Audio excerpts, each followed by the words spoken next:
누가복음 24장 13절에서 35절 말씀 가지고 내 마음을 밝히시는 주님이라는 제목으로 함께 은혜 나누고자 합니다. 오늘 말씀 바로 앞에서는 여자 제자들이 무덤에 갔다가 빛나는 옷을 입은 두 사람으로부터 예수께서 부활하셨다는 말을 들은 내용이 나옵니다. 여인의 말을 들은 베드로와 다른 남자 제자들이 확인해 봤다는 것입니다. 그런데 여인들과 베드로를 비롯한 남자 제자들의 반응이 서로 다릅니다.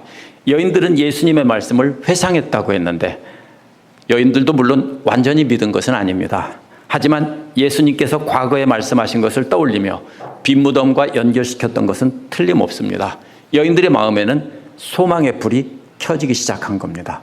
혹시 부활하셨을지도 모른다. 그러나 그 말을 들은 다른 남자 제자들은 정신 나간 헛소리를 하는 것처럼 반응했습니다.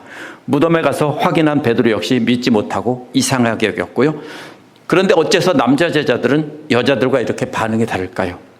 남자 제자들의 추가적인 반응이 오늘 말씀에도 나옵니다. 이들은 부활의 주님을 직접 만나고도 예수님이 죽은 지 벌써 사흘이 되었다며 다 틀렸다라고 절망하고 낙심하는 내용이 오늘 말씀에 나옵니다. 이 두 제자는 모든 남자 제자들의 대표로 등장한 것입니다. 남자 제자들은 마음이 캄캄한 밤입니다. 오늘 말씀에 나온 남자 제자들의 반응이 어째서 여자 제자들과 다른지 생각해보고 어떻게 해야 우리 마음을 밝혀주시는 주님을 통해 부활의 의미를 바로 깨닫게 될지 생각해 보도록 하겠습니다. 13절에서 24절은 예수님을 만난 제자들이 나옵니다. 오늘 말씀의 첫 부분에서 그리고 보라라는 말로 시작하는데요. 바로 앞에 나온 여인들이 빈 무덤을 보았고 빛나는 옷 입은 두 사람이 예수께서 살아나셨다는 말을 들었다는 것과 연결이 됩니다. 베드로가 가서 빈 무덤을 확인해보고 이상하게 여겼다는 것과 연결이 됩니다. 모여있던 제자들은 여인들의 증언을 듣고도 또 빈 무덤을 확인하고도 그들은 믿지 않았습니다. 그래서 그들 중에 두 사람이 일어나서 30리쯤 떨어진 엠마오라는 마을로 가고 있었습니다.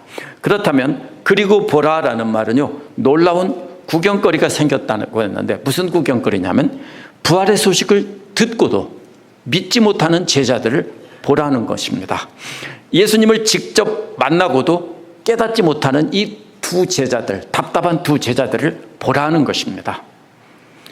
여인들은 예수님을 직접 만나지 못하고 부활했다는 말만 듣고도 돌아와서 혹시 부활했을지 모른다라고 이렇게 그 소식을 전했습니다. 그러나 베드로를 비롯한 남자 제자들은 빈 무덤만 확인했을 뿐 부활은 전혀 믿지 않았습니다.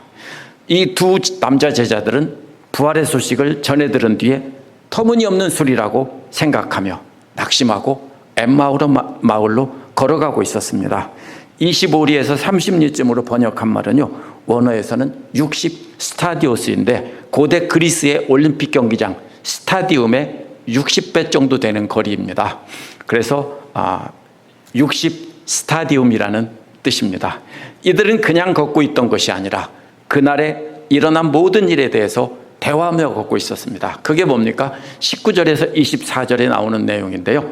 유대교 지도자들이 예수님을 십자가에 달아 죽게 했는데 천사가 부활했다는 말을 여인들에게 전했다는 것입니다. 베드로를 비롯해서 남자 제자들이 확인해 보니까 그대로 빈 무덤이었는데 시체는 보지 못했다라는 것입니다. 이 제자들의 문제는 죽으셨다가 부활하신 것을 이미 예수님을 통해서 여러 차례 배웠다는 것입니다. 제자들 둘이 함께 대화하던 중에 예수님께서 가까이 다가오셔서 질문하고 계셨습니다. 가까이 다가오셨다는 말은요, 뒤에서 따라잡았다는 뜻입니다. 그러면 예수님도 예루살렘 방향에서 걸어오면서 앞서가고 있던 두 제자를 따라잡았다는 뜻입니다. 그런데 이 두 제자의 눈이 가리워서 예수님을 알아보지 못했다는 겁니다. 가리워졌다는 말은요, 원어에서 그를 알아보지 못하도록 눈이 사로잡혔다는 뜻입니다. 두 제자들의 눈이 사탄의 포로가 된 것이 아니라 자신들의 생각에 포로가 되었다는 뜻입니다. 대부분 하나님이 하신 일이라며 예수의 모습이 달라진 것은 아니라고 합니다. 예수의 모습이 바뀌었기 때문에 못 알아봤다 하는데 그게 아닙니다. 예수님의 모습은 전혀 바뀌지 않았습니다. 그러나 자신들의 생각에 포로가 되어 있었기 때문에 어떻게 죽은 사람이 살아나냐, 그러니까 예수님이 옆에 와 있는데도 그것을 믿지 않고 있는 겁니다. 그래서 알아보지 못하고 있다는 것은 자신들의 생각의 포로가 되어서 알아보지 못하고 있다는 뜻입니다. 앞서 가던 두 제자를 따라잡은 예수께서 17절에서 그들의 대화에 끼어드셨습니다. 예수께서 뭐라고 하셨습니까? 너희들이 서로 걸으면서 주고받은 말이 무엇이냐라고 했습니다. 여기서 주고받았다는 말은요, 신약성경 전체에 딱 한 번 나옵니다. 여기서만 나옵니다. 공을 던지고 받거나 물건을 던지고 받는 것을 나타내는 말입니다. 서로 어떻게 됩니까? 던지면 다시 받은 것을 또 던지는 겁니다. 대화를 이렇게 서로 주고받을 때 쓰는 독특한 표현입니다. 그러자 두 제자는 침통한 표정으로 멈추어 섰다고 했는데요, 침통한 표정이라는 말은요, 화가 났다는 말에다가 얼굴을 합친 말입니다. 그렇다면 화가 난 얼굴이라는 뜻입니다. 어째서 침통한 표정과 화가 난 표정을 이렇게 같은 말처럼 썼을까요? 슬픔이라는 감정과 화가 난 감정은 사실은 똑같은 것입니다. 그런데 그것이 겉으로 표현되면 화가 난 것이고, 표현되지 않고 누르고 있으면 침통한 것이 되는 겁니다. 그래서 사람들이 분노를, 화가 난 것을 터뜨리면 화가 났다는 것을 사람들이 알지만, 터뜨리지 않고 있으면 그것이 슬픈 표정이 되는 것입니다. 제자들은 슬픔과 분노가 뒤섞인 표정으로 어떻게 합니까? 기가 막히다는 듯이 멈추어서서 갑자기 끼어든 사람을 바라봤습니다. 근데 그 중에서 한 사람의 이름은 글로바라고 했는데요, 글로바는 클레오파트루스를 줄여서 클레오파라고 이렇게 줄인 말입니다. 마치 영어에서도 그렇게 하죠. 알렉산더를 알렉스라고 부르죠. 이런 것과 똑같습니다. 클레오파트루스를 클레오파라고 부른 것인데요, 어디에도 나옵니까? 이집트의 여왕 클레오파트라는 여성형입니다. 남자는 클레오파트루스고 여자는 클레오파트랍니다. 이 말이 무슨 뜻이냐면요, 찬양받을 사람이라는, 칭찬받을 사람, 이런 말입니다. 하나님을 믿지 않는 사람들이 지은 이름들이기 때문에 칭찬받는 사람이란 뜻입니다. 그런데 뭐라고 했습니까? 여기서 예수님께 빈정과 짜증이 섞인 투로 말했습니다. 그것이 뭐냐면요, 원어는 이렇게 말하고 있습니다. 당신 혼자만 예루살렘에서 나그네로 머물렀습니까?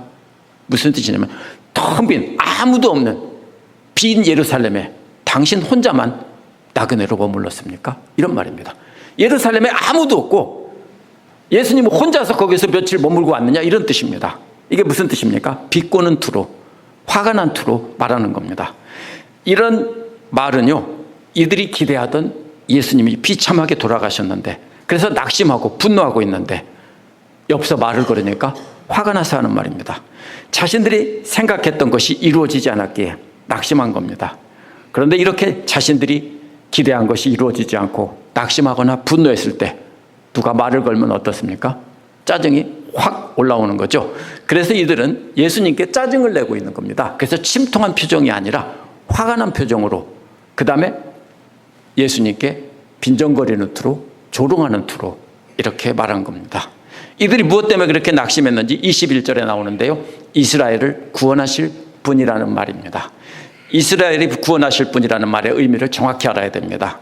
예수께서 살아계실 때 이미 십자가에서 죽으셨다가 살아난다고 분명히 말씀하셨습니다. 그렇다면 여인들이 빈 무덤을 봤고요, 번개같이 빛나는 옷을 입은 두 사람이 예수님의 부활을 말했을 때 믿었어야 됩니다. 왜냐하면 가르치셨고 빛나는 옷을 입은 사람은 천사가 분명하기 때문입니다. 근데 베드로가 직접 가서 빈 무덤을 확인했으면 믿었어야 됩니다. 왜냐하면 시체를 훔쳐가는 사람은 아무도 없습니다. 부정하기 때문에 아무도 만지지 않는 겁니다. 근데 시체가 사라졌다는 것은 부활했다는 것 말고는 아무 설명이 안 됩니다. 이 모든 소식을 들었다면 제자들은 기뻐했어야 됩니다. 아니라면 여인들처럼 혹시 살아났을지도 모른다는 기대를 가졌어야 됩니다. 그런데도 제자들은 분노와 낙심은 전혀 변하지 않았습니다. 그래서 부활하신 예수님께서 직접 찾아오셔서 말을 걸고 있는데도 짜증과 분노가 섞인 투로 당신 혼자만 예루살렘에서 혼자 머물다 왔습니까? 이렇게 화를 내고 있는 것입니다. 19절에서 예수께서는 마치 클레오파가 말한 대로 6월절 기간에 예루살렘에 혼자 있어서 아무것도 몰랐던 것처럼 예수님이 뭐라고 합니까? 무슨 일인데? 라고 능청스럽게 물어보십니다. 그러자 두 사람은 예수님께 말한 것이 나사렛 예수에 관한 일인데 그는 능력 있는 예언자가 되었다라고 했습니다. 능력 있는 예언자가 됐다는 것은요, 예수께서 직접 그 예언자가 되는 일에 참여하셨다는 뜻입니다. 그런데 예언자라는 말에요, 원어에 보면 필요 없는 사람이라는 말이 붙어 있는데요, 이것은 존경하는 마음을 담은 특별한 표현입니다. 예언자가 되신 일에 참여하신 분, 우리말로 하면 그런 정도에 해당이 됩니다. 무엇으로 그렇게 능력 있는 예언자가 되도록 스스로 참여했느냐 하면 행함과 말입니다. 개역은 말과 일로 순서를 바꿨는데요, 이거 바꾸면 안 됩니다. 다른 곳에서 보통 말이 먼저 나오기 때문에 바꿨는데요, 예수님은 항상 말을 가르치시고 그 다음에 행함으로 보여주셨죠. 근데 여기서는 분명히 누가는 행함을 먼저 말합니다. 왜 그러냐면요, 누가는 의도적으로 이것을 바꿔놓은 것입니다. 왜 바꿔놨습니까? 복음서에 보면 사람들은 예수님의 말보다는 그 행하던 일에만 관심을 가졌습니다. 말은 듣기 싫고 병이나 고쳐라, 이것이 사람들의 태도였습니다. 그래서 사람들이 원하는 대로 이렇게 행함을 먼저 앞세운 겁니다. 사람들은 예수님의 말씀보다는 기적에 집중해 있었습니다. 자신들이 알고 있던 그리스도라는 생각에 눈이 가려져 있기 때문에 저분은 그리스도가 틀림없어 라고 하면서, 그러나 그분이 하는 말은 들을 필요가 없어, 우리는 다 알고 있어, 이런 태도입니다. 그래서 나사렛 예수께서 이 두 가지를 백성들 앞에 행하셔서 스스로 능력 있는 예언자가 되는 일에 참여하셨다는 겁니다. 마지막으로 하나님과 모든 사람 앞에서라는 말이 붙어 있습니다. 예수께서 행하신 모든 기적들과 가르치신 말씀들은 하나님 앞에서뿐 아니라 모든 백성들 앞에서도 인정을 받았다는 겁니다. 그런데 사람들은 말씀보다 무엇을 가지고 인정을 했습니까? 행하신 기적으로 인정을 했습니다. 자기들의 눈이 다 가리워져서 예수님 말씀을 다 듣고도 필요 없는 말이라고 생각하고 성경에 다 있는 말이라고 생각하고 뭐만 듣습니까? 기적 행하신 것만 보고 저분이 우리의 구원자다, 이렇게 믿고 따랐던 겁니다. 두 제자는 이어서 뭐라고 합니까? 대제사장들과 우리의 통치자들이 예수님을 넘겨줘서 사형 판결을 받게 하고 십자가에 못 박았다고 했습니다. 이 통치자라는 말은요, 로마의 통치자가 아니라 우리의 통치자라고 했기 때문에 이것은 산헤드린 공회원들입니다. 대제사장과 산헤드린 공회원들이 예수님을 십자가에 못 박으라고 명령했다는 뜻입니다. 근데 사실 누가 했습니까? 빌라도가 했습니다. 그런데 누가는 대제사장들과 산헤드린 공회원이 진짜 범인이라며 이들이 못을 박았다라고 책임을 돌리고 있는 겁니다. 21절은 그러나 우리는 이런 말로 시작하는데요, 유대교 지도자들은 예수를 죽였지만 우리는 소망을 걸었다는 겁니다. 우리라는 말은 제자들을 가리키는 말입니다. 제자들이 무엇에 소망을 걸었습니까? 예수께서 앞으로 이스라엘을 구속할 사람이라는 것에 소망을 걸었다는 겁니다. 제가 이 구원할 자라고 한 말의 의미를 잘 알아야 된다겠죠. 구원한다는 말은 구속이라는 뜻인데요, 이 말은 구약 성경에서 이집트에서 이스라엘 백성을 노예에서 해방시킨 것과 같은 것을 뜻하는 특별한 말입니다. 그래서 이번에는 로마의 노예로부터 해방시켜 주실 것에 소망을 걸었다는 뜻입니다. 제자들은 예수께서 말씀하신 것과는 상관없이 자신들의 기대에 따라 예수님을 정치적으로 해방시켜 줄 전쟁 영웅으로 기대하고 있었습니다. 이것이 왜 그러냐면요, 수천 년 동안 이스라엘 백성들은 그렇게 기다리며 믿고 기다리며 가르치고 배워왔습니다. 그러니까 아무리 예수님이 와서 가르쳐도 사람들은 듣지 않았습니다. 그리스도에 대한 이스라엘 백성들의 생각이, 이런 생각에 눈이 가려워서 예수님 말씀은 듣지 않고 눈을 막고 마음을 닫은 겁니다. 21절 뒷부분에 보면 그러나 이 모든 일이 함께, 이 일이 있은 지 벌써 사흘째라고 했습니다. 벌써 사흘째라는 말에서 이 말은요, 원어에서 이미 사흘이나 다 써버렸다, 이런 뜻입니다. 사흘이 다 지나가 버렸다는 뜻입니다. 혹시나 예수께서 말씀하신 대로 사흘째 되는 날이, 사흘 되기 전에 살아나실지도 모른다라고 기대를 했는데 벌써 사흘이나 낭비해 버렸다는 뜻입니다. 유대인들은 사흘이 지나면 영혼이 몸에서 완전히 떠난다고 믿었습니다. 그래서 이들은 사흘까지는 기다리다가 두 제자는 성질이 좀 급했던 모양입니다. 우리는 집으로 갈래 하고서 이제 다 틀렸어 하고 벌떡 일어나서 엠마오로 가고 있는 겁니다. 그래서 이제는 부활의 소망도 사라지고 다 틀렸다며 한숨을 푹푹 쉬며 분노하고 있었던 것입니다. 괜히 예수님을 따라다녔네, 이렇게 한 것입니다. 이들이 바라는 이스라엘 구속은 자신들을 로마로부터 정치적으로 해방시켜주는 겁니다. 유대인들이 바라던 메시아상은 바로 다윗과 같은 왕이었기 때문입니다. 혹시나 살아나서 자신들을 구속해 줄까 한 가닥 희망을 남겨놓아서 그래서 모여 있었는데 이제는 다 끝나간다는 겁니다. 아직 40살이 꽉 사흘이 다 차지는 않았습니다. 하지만 이들은 사흘째 되는 날에 더 이상 기다릴 필요 없어 라고 하고서는 떠난 겁니다.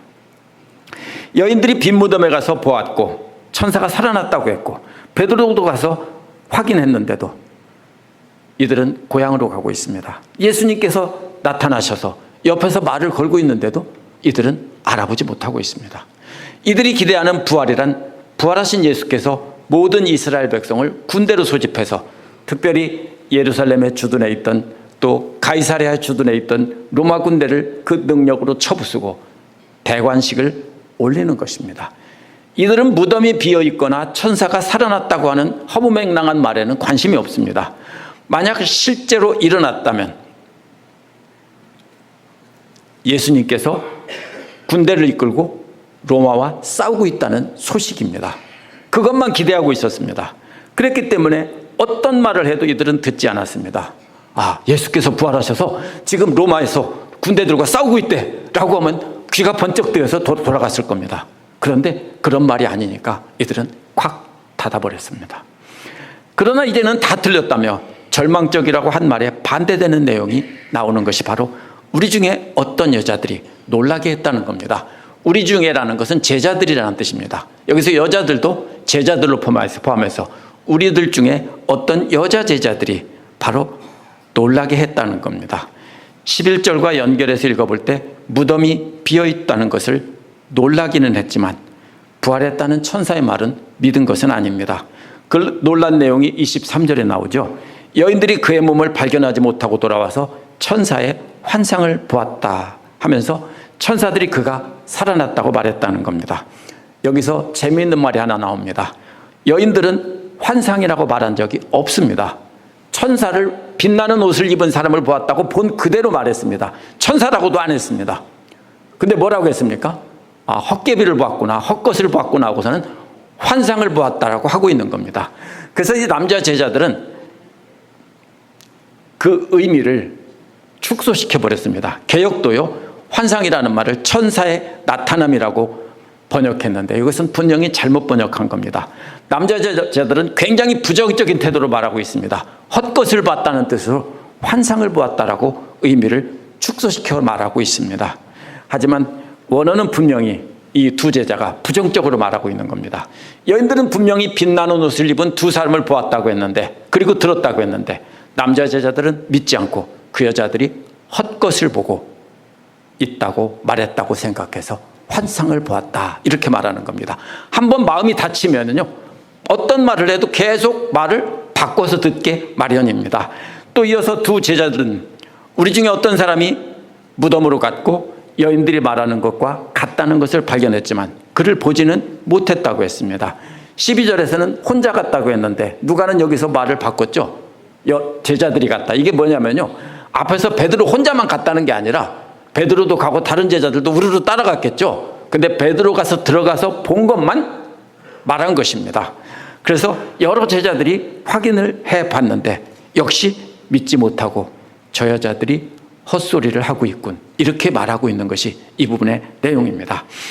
이제 25절에서 34절은 제자들의 눈을 열어주시는 예수님이 나옵니다. 그러자 예수님께서는 두 제자들에게 말씀하셨습니다. 뭐라고 했습니까? 오 어리석은 자들이라는 탄식입니다. 어디에 나오냐면요, 갈라디아서의 3장 1절에서도 똑같은 말이 나옵니다. 오 어리석은 자들. 갈라디아서에서 누구 보고 그렇게 말하냐면요, 그리스도께서 십자가에 못 박힌 것이 너희 눈앞에 밝히 있는데도 깨닫지 못하고 속아 넘어간다고 한탄할 때 오 어리석은 자들 그랬습니다. 여기서도 뭐라고 합니까? 부활하신 예수께서 지상사역 기간에 가르치셨고 예언자들과 선지자들의 예언이 성취되고 있는 것이 눈앞에 펼쳐졌고 그분이 직접 제자들 앞에 와 있는데도 깨닫지 못하고 있는 겁니다. 제자들은 아직도 캄캄한 어둠 속에 있습니다. 예수님이 빛을 비추지 않는 것이 아닙니다. 이미 비추고 있는데도 뭐가 가리고 있습니까? 자신들의 생각이라는 커다란 안막이 그 앞을 가리고 있어서 안 보인다는 것입니다. 그래서 그 다음에는 선지자들이 말한 모든 것에 마음에 느리게 믿는 자들이라고 했습니다. 마음에 느리게 믿는 자라는 것은요, 천천히 걸어간다는 뜻입니다. 아주 느리게 걸어간다는 뜻입니다. 세 번역은 무디다고 의미를 살려 번역했습니다. 그렇다면 제자들은 희망은 있습니다. 아주 움직이지 않는 건 아닙니다.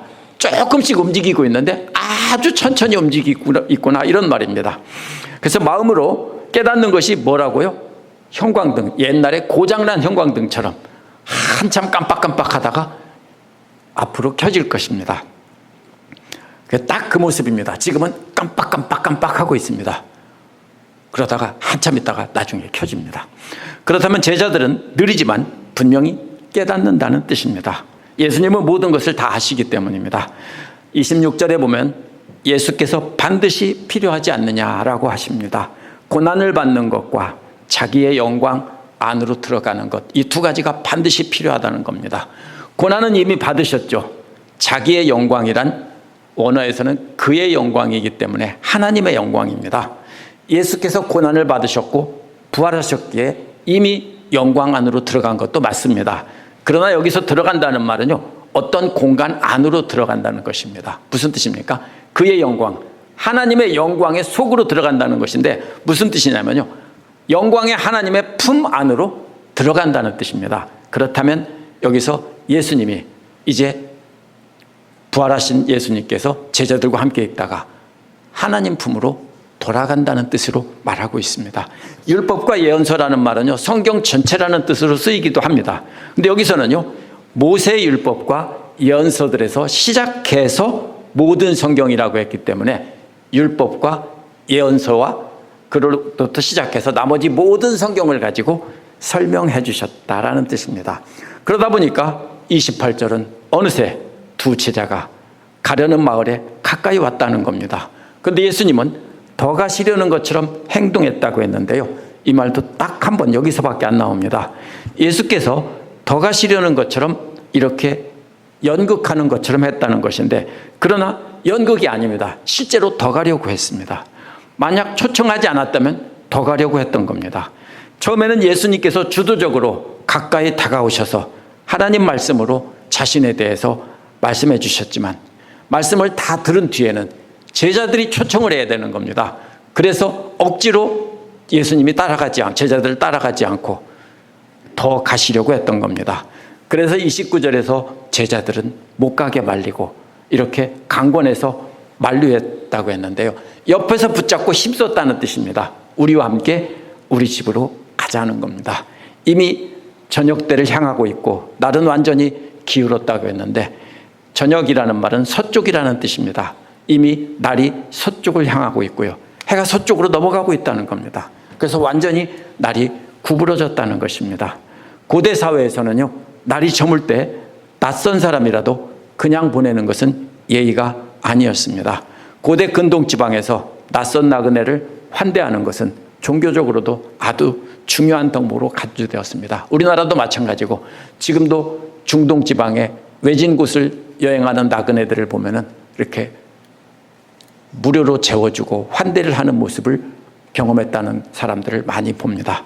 원어를 보면 30절은 예수께서 저희와 함께 식탁에 기대어 누웠다고 했습니다. 그때 예수께서 빵을 가지고 축복하신 뒤에 저희에게 떼어주셨다고 했는데요, 이 부분은 마지막 만찬보다는 오병이어의 기적과 말이 비슷합니다. 빵을 들어 축복하시고 나눠주는 것은 본래 주인이 하는 겁니다. 식사를 시작하기 전에 빵을 들고 축복하고 이렇게 나눠주는 겁니다. 그런데 예수께서는 손님으로 오셨는데도 주인 역할을 하고 있습니다. 이게 무슨 뜻이냐면요, 엠마오로 오던 길에 이미 말씀으로 다 들려주셨습니다. 그래서 생명의 빵을 말씀으로 나눠주시고, 이번에는 예수님께서 빵을 들어 축복하시고 준 것은 그 생명의 빵을, 하나님의 말씀을 나눠주는 것을 상징적으로 보여준 것입니다. 그래서 이것은 오병이어의 기적과도 같은 것입니다. 그래서 이것은 단순히 빵을 들어 축복하셨다는 게 아니라 빵은 항상 하나님의 말씀으로 이렇게 상징합니다. 만나라고 하죠, 구약에서도. 그래서 그 생명의 빵을 제자들에게 설명해 주셨고, 이제는 실제로 빵을 쪼개서 나눠주시면서 그 상징적인 행동을 보여주고 계신 겁니다. 31절에서 35절에 보면 눈이 열려서 부활의 주님을 알게 된 제자들이 나옵니다. 이렇게 성경 전체를 가지고 죽으심과 부활을 설명해 주시고 빵을 축복하시고 나눠주시자 그제서야 두 제자의 눈이 열렸다는 겁니다. 열렸다는 말은요, 닫혀있던 것이 완전히 둘로 갈라졌다는 뜻입니다. 홍해가 갈라지듯 둘로 갈라졌다는 것이고요. 누가복음 2장 23절에서는 첫 해에 처음 난 자라는 말에서도요, 역시 여기서도 둘로 갈라지고 열리는 장면을 말하는 것입니다. 25절에서 마음이 느린 자라는 말과 비교해 보면요, 그동안은 자신들의 생각에 마음의 눈이 뒤덮고 있습니다. 마치 뭡니까? 눈에 송진 같은 것이 잔뜩 붙어서 눈을 못 뜨고 있습니다. 그런데 이 송진 같은 것이 생고무처럼 찐득찐득합니다. 그래서 억지로 눈을 조금 떴는데도 어떻게 됩니까? 다시 눈이 닫히는 것과도 같습니다. 그래서 그것이 더디 믿는다는 것이고 느리게 깨닫는다고 하는 것이 눈을 뜨지 못하고 닫혀 있었다라는 것입니다. 그런데 이번에는 홍해가 갈라지듯 닫힌 눈이 쫙 열려버렸다라는 뜻입니다. 갑자기 눈이 번쩍 뜨인 겁니다. 그렇게 마음의 눈이 완전히 갈라지고 열렸기 때문에 그들은 완전히 알아보게 되었습니다. 그런데 부활하신 예수님은 갑자기 보이지 않게 되었습니다. 왜 그렇습니까? 헛개비가 아니라 부활하신 예수께서는 새로운 몸을 가지셨기 때문에 문이 닫혀있는 곳에서도 나타나셨고 제자들과 함께 있다가 갑자기 사라진 것입니다. 우리는 어떤 몸인지 이해할 수는 없습니다. 그러나 영이 환상이나 영이 아니고 실제이면서도 공간을 초월해 계시는 존재라는 것입니다. 부활하신 예수님께서 우리와 다른 몸을 가지셨다는 증거고요, 우리도 나중에 그런 몸을 갖는다는 것입니다. 예수께서 갑자기 사라진 상황에서 제자들이 서로 말한 것이 우리가 오해하기 쉬운 번역입니다. 우리 마음이 우리 속에서 뜨거워지지 않았느냐, 어떻게 해석하셨어요? 우리 마음이 뜨거워졌다고 해석했죠. 근데 여기서 마음이란 심장이란 뜻인데요, 심장은 항상 감정이 아니라 지식과 생각이 담기는 곳입니다. 그럼 지식과 생각이 뜨겁게 탄다는 뜻이 아니라 이것은 불이 켜졌다라는 뜻입니다. 불이 켜지면 뜨겁기만 합니까? 어두운 곳이 밝아지죠. 불이 켜졌다라는 뜻입니다. 우리의 심장에 불이 켜지지 않았느냐. 근데 밑에 보면 우리 속에서라는 말에 그 보면 괄호가 쳐져 있고 밑에 보면 고대 사본에는 없다, 어떤 사본에는 없다, 이런 말이 있죠. 이게 무슨 뜻이냐면요, 고대 사본 필사자들이 이걸 볼 때 말이 안 된다고 생각한 거예요. 왜? 우리 가슴 속이 뜨겁게 불이 탄다라고 했는데 그것이 우리 속에서 불이 탄다라고 하면 또 말이 안 되는 거예요. 그래서 이걸 지운 거예요. 근데 이게 무슨 뜻이냐면요, 심장에 불이 켜져서 자신들의 속에서 환히 빛나고 있다는 뜻이지 뜨겁게 탄다는 뜻이 아니에요, 이게요. 왜요? 예수님께서 말씀으로 풀어서 가르쳐 주실 때 속에서 환히 빛나고 있었다는 뜻이에요. 그래서 뭐예요? 계속 눈을 뜨지 못하고 있다고 말한 것에서 이제는 눈을 뜨고 보게 되었다는 뜻이에요. 언제입니까? 두 가지로 말하죠. 길에서 자신들에게 말씀하실 때, 27절에서 구약 성경을 가지고 설명해 주신 내용이고요, 그 초점은 그리스도의 고난과 영광에 들어가는 것에 관한 것입니다. 제자들이 왜 슬퍼하고 있습니까? 의미를 알지 못하고 자기 나라를 잘 살게 해줄 왕으로 생각하고 있었기 때문입니다. 두 번째로 뭐라고 합니까? 성경을 풀이해 주실 때라고 했습니다. 성경을 풀이해 준다는 말은요, 성경을 열어주실 때라는 뜻입니다. 눈이 열릴 때도 열어주신다고 했는데 여기서도 성경도 열어주신다고 했습니다. 성경이 왜 닫혀 있습니까? 자기들의 생각대로 막을 쳐놓고 받으니까 성경이 닫혀 있는 겁니다. 그래서 이해하지 못하게 된 것인데요, 예수님을 깨닫지 못한 겁니다. 그러다가 드디어 말씀을 깨닫게 되자 이분이 예수님이구나라는 것을 그제서야 깨달은 것입니다. 그래서 그들은 뭐라고 합니까? 예수님께서 말씀해 주실 때 우리 심장 안에, 우리 속에서 환히 불이 켜지지 않았느냐, 이런 뜻입니다. 이제 두 제자는 같은 시각에 일어나서 예루살렘으로 돌아갔습니다. 예수께서 부활하셔서 자신들에게 나타나셨다는 것을 자신들만 알고 있을 수 없었기 때문입니다. 두 제자가 돌아와 보니 11제자들과 그들과 함께 한 모든 사람들이 모여있는 것을 발견했습니다. 11제자란 제자들을 상징하는 대표일 뿐이고요. 다른 많은 제자들이 함께 있었습니다. 그런데 거기서 뭐라고 합니까? 자기들이 말하러 갔는데 그들이 먼저 말해줍니다. 주께서 확실히 살아나셨고 시몬에게 보이셨다는 겁니다. 여기에 생략된 다른 복음서에 나온 시몬 베드로가 예수님을 만나는 장면이 여기엔 생략됐지만 이미 시몬 베드로를 만났다라는 것입니다. 그래서 모두가 이제 믿고 이들에게 증거해 주자. 두 사람도 길에서 만난 일과 빵을 쪼개주실 때에야 비로소 눈이 열려서 깨닫게 되었다는 것을 설명해 준 것입니다.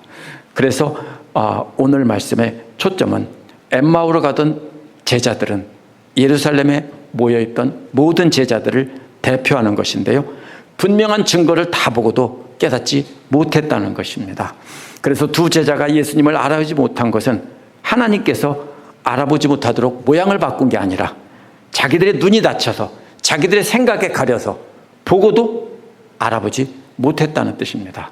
예수님께서는 지상사역 기간 내내 뭐라고 했습니까? 나는 너희들이 생각하는 그런 정치적인 해방자 왕이 아니야 라고 했습니다. 하지만 제자들은 듣지 않고 자기들이 듣고 배운 대로 해방시킬 왕으로 생각하고 따라다녔습니다. 그래서 서로 누가 높으냐고 싸운 겁니다.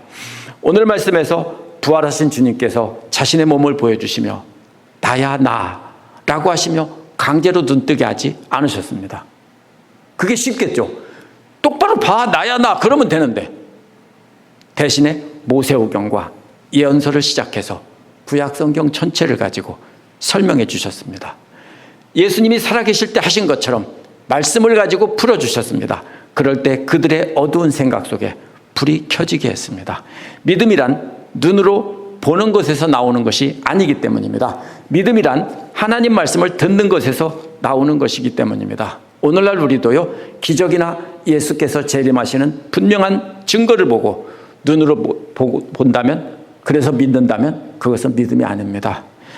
혹시 그런 일이 생긴다고 해도요, 한번 안 믿기 시작하면 안 믿습니다. 그게 바로 오늘 엠마오의 두 제자를 만난 이야기입니다. 지금 와서 예수님이 부활하셔서 이 자리에 오셔도 안 믿습니다. 계속 1000년쯤 계시다면 믿겠죠. 근데 잠시 있다가 사라지면 우리가 헛것을 봤나 이렇게 하는 수밖에 없습니다. 그래서 바울도요, 로마서 10장 17절에서 믿음은 그리스도의 말씀을 들음에서 난다고 했습니다. 빛 대신 영광의 주님은 이미 2000년 전에 부활하셔서 온 세상 사람들을 지금도 비추고 계십니다. 그러나 영광의 주님이 모든 사람을 비추고 있다고 해도 오늘 말씀에 나온 제자들처럼 자기들 생각에 눈이 가려져 있다면 아무 소용이 없습니다. 우리 주님의 부활의 빛은 자기들 생각을 따라 믿는 사람들에게는 아무 의미 없는 빛입니다. 왜냐하면 자기들의 생각으로 그 빛을 다 가리고 있기 때문입니다. 그래서 자신의 생각에 가리워진 채 믿는 사람들은 부활하신 주님이 지금 이 자리에 나타난다고 해도 오늘 말씀에 나온 제자들처럼 믿지 않습니다. 먼저 우리가 해야 될 일이 무엇입니까? 그러면 우리의 생각을 걷어내야 됩니다. 모르죠? 저부터도 그렇습니다. 항상 우리는 우리가 가진 생각에 따라 골라서 받고 중요한 것만 받고 아닌 것은 아니라고 하고 이렇게 하면서 신앙생활을 해왔습니다.